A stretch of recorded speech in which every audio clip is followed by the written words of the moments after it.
Pengembangan potensi anak tunarungu sangat penting dalam proses bina komunikasi persepsi bunyi dan irama. Dengan program ini, anak akan belajar mengenali berbagai sumber bunyi yang ada di sekitar mereka yang sangat bermanfaat untuk perkembangan komunikasi. Dalam pembelajaran, anak diajarkan untuk membedakan berbagai jenis bunyi, seperti suara keras dan lembut, serta tinggi dan rendah. Ini membantu mereka untuk memahami berbagai aspek dari dunia suara yang mereka hadapi, meskipun kemampuan mendengar mereka terbatas. Anak juga dilatih untuk menangkap makna dari bunyi yang didengar. Hal ini menjadikan bunyi sebagai sumber informasi penting, bukan sekadar latar belakang. Proses ini menciptakan jembatan komunikasi yang lebih kaya dan bermakna bagi anak-anak tersebut.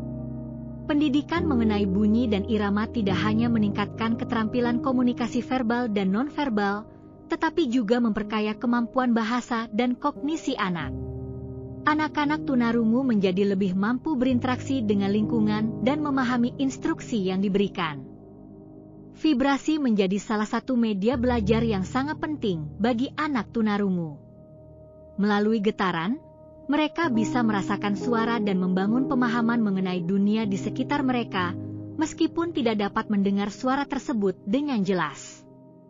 Ketika anak merasakan getaran dari suara yang keras, tubuh mereka memberikan respon yang membantu mereka memahami eksistensi suara. Dengan alat musik yang bergetar, misalnya, mereka dapat merasakan kehadiran musik meskipun tidak mendengarnya. Program ini juga memberikan mereka alat untuk belajar tentang suara-suara penting di lingkungan sekitar, seperti suara langkah kaki, kendaraan, dan alarm. Ini semua mendukung anak dalam meningkatkan kemandirian dan navigasi mereka.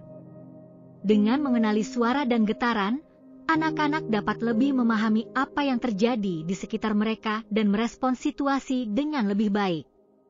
Hal ini memberikan mereka rasa aman dan kemampuan untuk mandiri saat beraktivitas.